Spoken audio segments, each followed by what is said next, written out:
Okay, thank you, Nick. That was a fantastic overview of the EB5 process.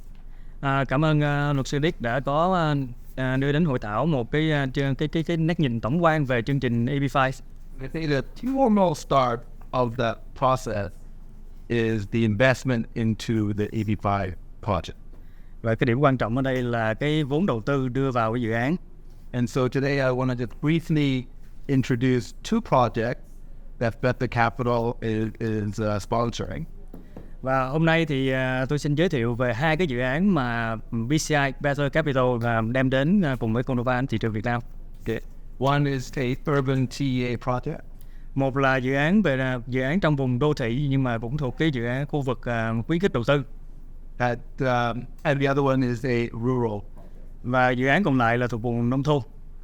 Okay, so quickly we go backwards. My name is TJ Kang. I'm the Director of Legal and Financial Services at Better Capital. Và trở lại thì tôi xin tự giới thiệu là tôi là luật sư TJ Kang, là giám đốc pháp lý cũng là trưởng ban thẩm định dự án của Better Capital.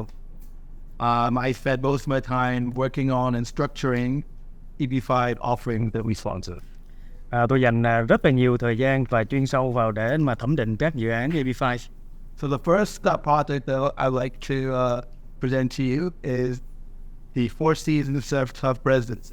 Và dự án đầu tiên là Four Seasons Suburb Residences, là dự án EB5 thuộc vùng đô thị.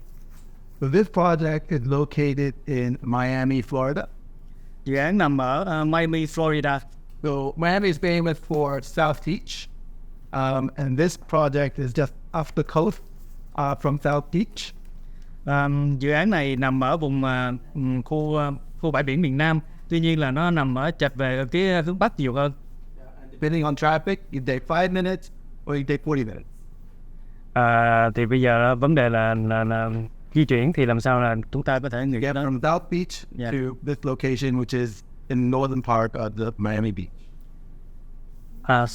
I can translate it. So it's saying it takes 5 minutes to get from South Beach to this location, which is North Beach. Như vậy thì chúng ta có thể dành khoảng 5 phút để di chuyển từ khu vực bãi biển miền Nam đến dự án này. Okay. So the developer, first want to introduce you the developer of the project. The developer is called Ford Partners. Và chủ đầu tư của dự án này là Ford Partners.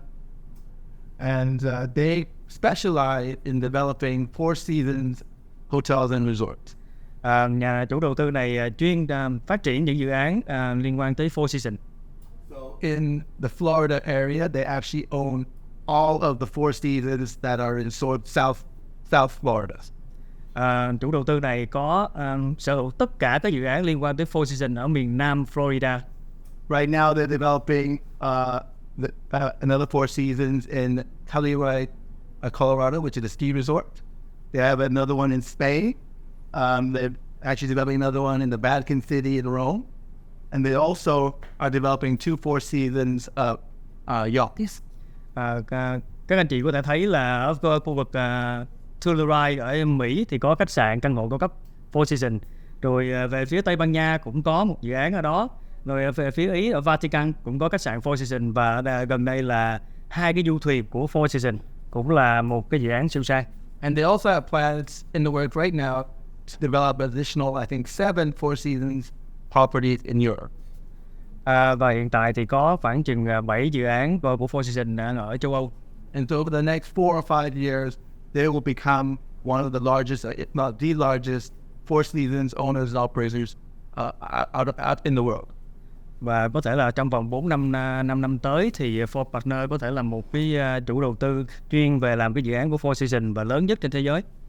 So I'm going to go forward first before I go backward. But for our EB5 project, what the developer wants to develop are these 1, 2, 3 towers. Dự án Four Seasons hiện tại thì chúng ta tập trung vào phase 2. Phase 2 đó bao gồm có 3 tòa tháp 1, 2 và 3 như các anh chị thấy trên hình. That is an extension and expansion of an existing Four Seasons resort that they developed and completed in 2017. So this part right here exists today, and these 2, 3 towers are the ones that they're going to develop right now. Các anh chị có thể nhìn thấy trên hình là ở khúc giữa đó là cái dự án giai đoạn 1 của Four Seasons thì đó là đã hoàn thành rồi, nó đã tồn tại rồi. Và từ năm 2017 và đến cái giai đoạn 2 là có 2 tòa tháp bên phải và 1 tòa tháp bên trái là. Okay. So just to go back a little bit about what they previously did, but this is a Four Seasons hotel and resort that they developed and completed in 2017. Và đây là cái dự án của giai đoạn 1 là đã hoàn tất vào năm 2017. Right now, today, it is what's called the highest ADR of all Four Seasons hotels in the world, meaning they achieved the highest room rate, the prices for rooms rented out of all Four Seasons in the world. Dự án Four Seasons Club này ở giai đoạn 1 đạt được cái mức tỷ lệ ADR, tức là cái mức giá trung bình mỗi đêm cao nhất trong cái hệ thống Four Seasons trên toàn cầu. So this development that they finished in 2017 had 107 hotel rooms. Dự án giai đoạn 1 này có hơn 100 phòng. And 121 private residences, meaning these are actually condominiums that people purchase and live in, but they get the services and amenities of the Four Seasons resort. Có hơn cái 100 căn hộ như thế này ấy, và có được hưởng thụ tất cả những cái dịch vụ siêu sang đến từ dịch vụ cao cấp của Four Seasons. So this developer had actually used EB5 funds to fund part of the development of the initial hotel and residences. They actually borrowed 100 million of EB5 funds. Giai đoạn 1 này thì nó sử dụng vốn EB5 luôn, là có sử dụng là 100 triệu đô. Which they fully repaid in 2021, which was actually just less than the 5-year term of the initial loan. Và cái khoản vay này được hoàn trả hết vào tháng 11 năm 2021 và sau khoảng 5 năm. So about our project. So on base of the success of that initial project, they decided to build more residences, private residences that share the amenities of the existing hotel. Tiếp nối cái sự thành công đó thì nhà chủ đầu tư làm cái giai đoạn 2 và cũng như vậy là sử dụng các tiện ích cũng như dịch vụ cao cấp của Four Seasons. These are very large, very luxurious condominiums, and these 3 towers actually there's only 57 units in total. Các anh chị có thể nhìn thấy đó 3 tòa tháp nhưng mà chỉ có 53 cái căn hộ thôi. Đây là một cái phân khúc siêu sang. Okay. So a little bit about the construction progress on the project so far. So right now you'll see the tower one that actually more complete the old picture from last year. But tower one, which was one of the first tower to go up, is actually now completely topped out, meaning they've finished all vertical construction, and they've actually finished all of the exterior, and now working on the interior of the building. Các anh chị có thể thấy đây là hình ảnh thực tế tại dự án. Thì cái 3 cái tòa tháp đó, cái vị trí các anh thì có thể thấy trên hình. Và tòa tháp 1 á, là hình ảnh này cũng khá cũ rồi, bây giờ nó làm gần xong rồi. Thì làm theo cái survey top down là tức là hoàn thành nó từ bên ngoài trước, xong sau đó là hoàn tất cái nội thất bên trong. Thì hiện tại là cái penthouse là đã đi vào gần tới cái giai đoạn hoàn công. Okay, the next tower to go vertical and complete is actually the new tower 2, which is right next door. There's actually only 9 units in that 11-story building. Cái tháp 2 thì cũng đang trong quá trình xây dựng ở thời điểm hiện tại và nó có khoảng excuse me, how many condominium? Only 9. Nice. 9. Yes. 11 lầu mà chỉ có 9 căn hộ thôi. Okay. And so I should go back and say Tower 1, they actually expect to start delivering units to purchasers in quarter Q2 of this year. Ở quý 2 năm nay thì dự kiến là sẽ bàn giao căn hộ cho các khách mà đã mua. Okay. So on Tower 2 site preparation and for digging has already commenced, so now they're going and building the foundation for Tower 2, and they expect to be going vertical by Q2 of this year. Thì cũng quý 2 năm nay song song với cái về việc bàn giao của giai đoạn 1 thì giai đoạn 2 cũng sẽ dự kiến là bây giờ đang làm móng nhưng mà đến quý 2 thì có thể là lên được cái full cái lầu. And then the final tower right here, which I believe has 60 units. This is the last of the properties to be purchased for development. And not long ago, maybe 8 months ago, there was still a building here. But now it's been demolished.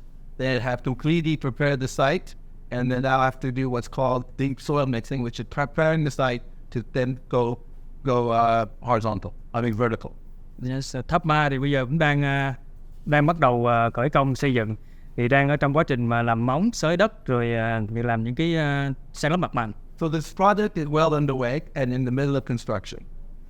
Thì tất cả các dự án này nhìn chung là đều đang trong quá trình triển khai xây dựng. So I just wanted to point out a couple of things, but really for each of the towers, the start dates will be different, but they started in Tower 1 in 2020, but by the time they finish Tower 3, we expect it to be in and around maybe this might be slightly later, probably Q3 of 2026. Các anh chị có thể thấy là có 3 tháp trong cái giai đoạn 2 này, tuy nhiên là không có làm riêng biệt mà sẽ làm song song. Do đó như các anh chị thấy là hết 2020 là khởi công của tháp 1, nhưng mà đến tháng 6 năm 2026 là làm xong luôn cái tháp 3 rồi.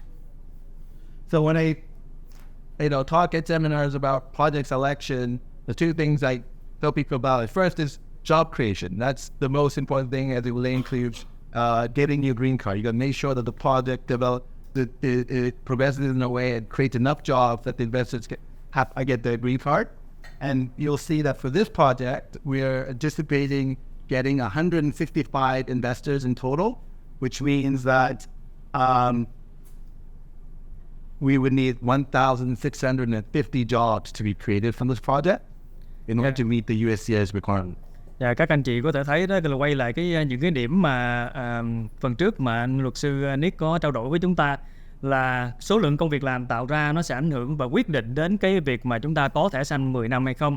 Và trở lại cái dự án thì dự án này có huy động là 165 suất đầu tư, tương đương với 1.650 công việc sẽ được yêu cầu đối với dự án này. Yeah, please. For the job report or the economist report that determines how much jobs we created by this project, which we submit to USCIS, has indicated that there are almost 7,000 jobs being created by this project. Thì đối với dự án này thì tất cả những cái báo cáo về kinh tế, báo cáo về dự án thì chúng ta đã nộp cái hồ sơ này lên Cục Di trú với con số dự toán là 6.998 công việc tạo ra từ dự án.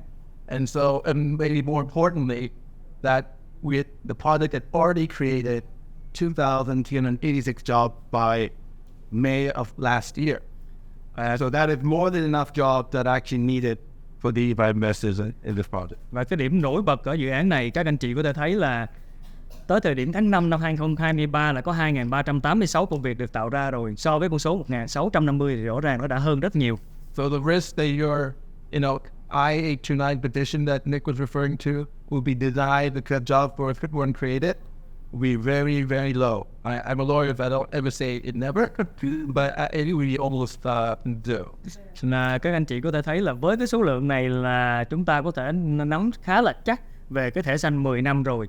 Là tất nhiên là chúng ta cũng thể nói là một cách chắc chắn 100%. Tuy nhiên là nhìn thấy con số này đủ khiến chúng ta có thể an tâm về cái thẻ xanh 10 năm. Okay. The second thing I usually talk to people about when you do my selection is really about your safety of your money. The fact that you will, what are the chances that you will get your money back at the end of the investment term? And so the two things that matter in that instance is, okay, is the project well capitalized?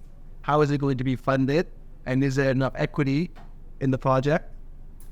And if you look at this project, I did a quick overview of that. The actual project cost for the 3 towers is around just over $1 billion. Và chúng ta có thể thấy là đi lại cái câu chuyện là đầu tư thì luôn luôn là muốn là lấy lại vốn càng nhanh càng tốt và giảm thiểu rủi ro. Thì bây giờ chúng ta đi tới cái vấn đề xem xét về cái dòng tiền và cấu trúc vốn của dự án.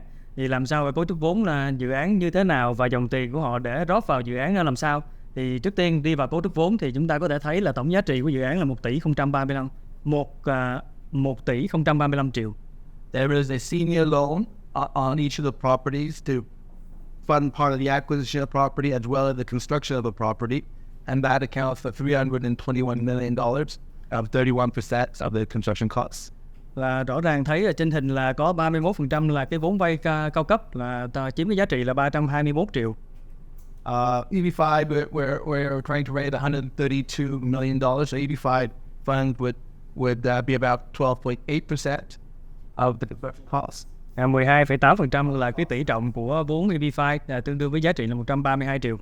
And then the remainder is funded through the developer's own equity, as well as deposits that have been made by purchasers of the property that pre-sold a fair number of units, and when they get deposits under Florida law, they're entitled to use a large portion of that to fund the construction of the project. Cái quan trọng ở đây là chúng ta có thể thấy được cái số tiền còn lại trong cấu trúc vốn là 582 triệu này không chỉ là tiền của chủ đầu tư, mà nó bao gồm tiền của các người mua căn hộ đã ký quỹ, thành công ký quỹ và chuyển tiền vào cho chủ đầu tư. Thì theo luật á, là cái số tiền này được phép rót vào dự án để mà triển khai xây dựng. Okay. So this is for us, for this project, one of the key positives and selling features of the project, which is really at the end of the day, this project where they're proposing the projection that they'll get $1.25 billion in sales proceeds. Cái doanh thu dự kiến của dự án này khi mà hoàn thành á, nó rơi vào khoảng 1 tỷ 248 triệu. And if you take out from that portion the amount that's already been spent from deposits in the ground in funding construction, and then the CD loan, you're actually left with about $546 million US, and that is available to repay the $132 million we fight. Các anh chị có thể thấy là hai cái biểu đồ này là 775 triệu là cái doanh thu bán trước các căn hộ đó, thì sử dụng sau khi hoàn tất á, thì thu về là con số này và trả hết cho cái vốn vay cao cấp, đồng thời với lại cái số tiền đặt cọc của các người mua trước đó, thì cái thặng dư là 473 triệu trên cái tổng cái giá trị 1 tỷ 248, thì rõ ràng là cái 473 so với con số 132 triệu vốn vay EB5 là nó quá dư. Như trên đây là có thể so sánh là gấp 4 lần. You might say, well, these are just projections. This is not real. Rõ ràng cái này thì mới đang ở trong quá trình dự toán, thì không phải là con số thực tế mà chúng ta có khẳng định 100% nó là như vậy. And I agree with you. So the most important thing is this slide, which is actual sales of the units that have occurred. Thì so với cái cách dự toán thì bây giờ là cái làm chúng ta có thêm niềm tin đối với dự án, đó là những cái điều thực tế là dự án đã chốt được và có cái số tiền đặt cọc rồi đó. So of the 53 units, right? 53 units in that? Yeah, 53. In Tower 1, 21 has been sold. Tower 2, 6 of 9. I think there's 27 in this one, or 26, can't remember. Have been sold. 6 of the 9 units here have been sold. And then the Tower 3, we did the last of the ones to be developed. 2 of, I think, 16 have been sold. Các anh chị có thể thấy là 53 căn tổng dự án giai đoạn 2 này, thì trong đó là 21 căn đã được bán ở tháp 1 và 6 căn ở tháp 2 và có 2 căn ở tháp 3 đã được bán rồi. And the aggregate price for the sales price for all those units is already $775 million. Tổng số tiền tích lũy cho tất cả các deal đã chốt như thế này á, là tổng giá trị là 774 triệu. And the developer gets 50% deposits on these. So of this amount, then they'll ultimately receive $346 million in deposits.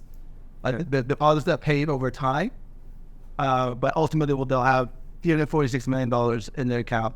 And so from our perspective, in assessing the project, that's really important because yes, they have sales, but also the buyers that put a large deposit, the chance that they won't complete the sale when the property is ready to be delivered is very low.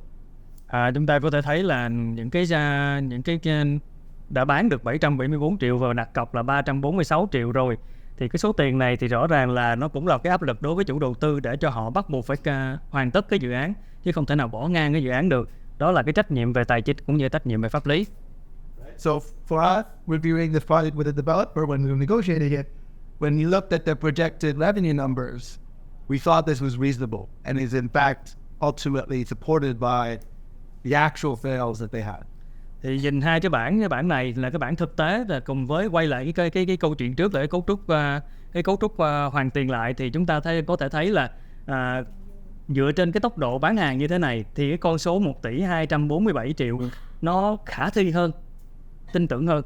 Okay, and in fact, after maybe one or two more sales, they'll have more than enough to cover ours. Cứ mỗi lần mà có deal mới được chốt thì cái số tiền 775 triệu đó bắt đầu cái cột đó nó cao dần lên. And so anyway, these prices are pretty high, and so I think it's really real. And what we would say is that if you go online and you look at actual sales of the condominiums that were built and finished in 2017 as part of their first project, these are actual sales that they've achieved. So the buyers who bought in 2017 are reselling. And if you go online, you could actually see these sales. So these are real numbers. And these numbers that they're achieving are real. Các anh chị có thể thấy là cái danh sách đã được đặt cọc như cái bảng trước, và so sánh đây là những con số và hình ảnh của những căn hộ của giai đoạn 1 và giá thực tế là các anh chị có thể kiểm tra bằng internet á. Trên cái sân số này nhìn thì dựa trên cái thực tế những giao dịch đăng bán và đã bán thì chúng ta có thể thấy là cái con số đưa ra ở cái bảng trước là hoàn toàn khả thi và thực tế. I only raise this point because this square meter price number is very high, and in fact, if you look at other properties in that area, it may be only in comparison to these prices, it's actually a lot lower. So people are wondering, why is it that this is so high? And so what we say is, this is a very successful and very exclusive project, and lots of very wealthy people, I can't buy it here, very wealthy people want to have units here, and though the demand is quite high, and we point this out to say that actual sales back up the prices they get it. Yes, nhìn vào cái con số giá trên mét vuông thì có thể là nói là khá là ảo đó. Tuy nhiên là có nhiều người nói là nhìn vào con số này so sánh với những cái dự án xung quanh làm sao mà lên được tới mức độ đó. Tuy nhiên có thể là biện hộ lại cho cái vấn đề này là rõ ràng những cái người đặt mua sản phẩm căn hộ của Four Seasons và Four Partner là những người thực sự rất giàu có và rất thành công trong cái lĩnh vực của họ, do đó họ đặt mua và họ tin tưởng vào những cái dịch vụ và sản phẩm. Thì nhìn chung con số này dựa trên thực tế để mà đưa ra chứ không phải là một con số tính toán. Thì dựa trên đó thì có thể là đạt được cái độ thành công cho cái dự án sau này. Okay. So this is an urban TEA project, and that means that the investment amount for each EB5 investor is $800,000. We have a report indicating that this falls within the appropriate area for an urban TEA. Để huy động được cái vốn EB5 thì chúng ta ngó tới là cái vấn đề là các giấy tờ pháp lý để chứng minh là dự án chúng ta nằm trong cái vùng khuyến khích đầu tư thì là để thu hút được $800,000 của mỗi nhà đầu tư. The other thing I want to highlight is that in the unfortunate circumstance that your I-526E petition were to be denied, we have a very good denial guarantee. Basically, if you get denied, you inform us of the denial. The developer has guaranteed that they will repay you in 30 days. Một cái điểm khá là nổi trội đối với dự án này là trong tất cả các dự án chúng ta đều thấy là cái đảm bảo hoàn trả khi mà gọi là xua rủi, khi mà cái bộ hồ sơ của chúng ta I526E bị fail đó, thì chúng ta sẽ được hoàn tiền lại tất cả cái vốn đầu tư của mình $800,000 chỉ sau 30 ngày có cái kết quả này. Đây là một cái điểm khá là nổi bật đối với dự án, nhưng mà cũng không ai mong muốn dùng đây đâu. Okay, to summarize, this is all I want. Yes. So two important things. Job creation. We think on this project, the job creation issue is nil. There's enough jobs already created to be more than enough for all the investors. Và vấn đề thì chúng ta có thấy là dự án nó đã tạo ra cái số lượng job này hơn cả cái mức quy định, thì chúng ta có thể an tâm về cái quy định của chính phủ áp dụng đối với dự án EB5. And then on investment safety, I think for us, the strongest part of this project is really the exit strategy. There is a very clear exit strategy on how EB5 funds can get repaid, and that is from the sales proceeds of the condominium units. Và chúng ta có thể thấy là cái vấn đề là làm sao có thể đánh giá được cái mức độ an toàn của cái nguồn vốn đầu tư của mình. Thì bây giờ chúng ta xem xét từ nãy đến giờ là cái chiến lược hoàn vốn rất là rõ ràng, và dựa trên những cái con số bán hàng và đã đặt cọc cho những cái căn hộ đó, thì dựa trên đó chúng ta có thấy cái dòng doanh thu rất là mạnh. Right, and then that strength and that point, and we think is objectively shown by the actual sales that they have and the actual deposit they receive on those new. là đây là những con số và rất là khách quan đưa ra cho các anh chị thấy là những con số bán trước như vậy để chúng ta an tâm hơn về dự án. And then on top of that, there's certain other things about the business that I'm very excited about. But it's actually probably pretty boring to most people who are lawyers. I think some lawyers would be boring. But we've made sure that in the loan document, there are a lot of protections for the investor, for the plan, to ensure that once they start selling, after they pay back the senior loan, because the senior loan is always first, we are going to be second to be repaid. There's nobody else standing ahead of us to be repaid on that loan. Cái điểm quan trọng ở đây là trong cái bộ hồ sơ đầu tư á, thì nó có rất là nhiều cái điều khoản để bảo vệ cái quyền lợi của nhà đầu tư. Thì trong đó là có thể có một cái điều khoản nói đến là chúng ta là những nhà đầu tư EB5 luôn luôn sẽ được hoàn trả ngay khi hoàn tất nghĩa vụ trả cho cái vốn vay cao cấp, là cái senior loan như cái cấu trúc vốn như các anh chị đã thấy.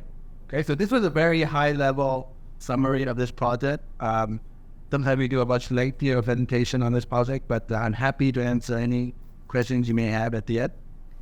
Các anh chị có thể đặt câu hỏi song song về cái dự án này.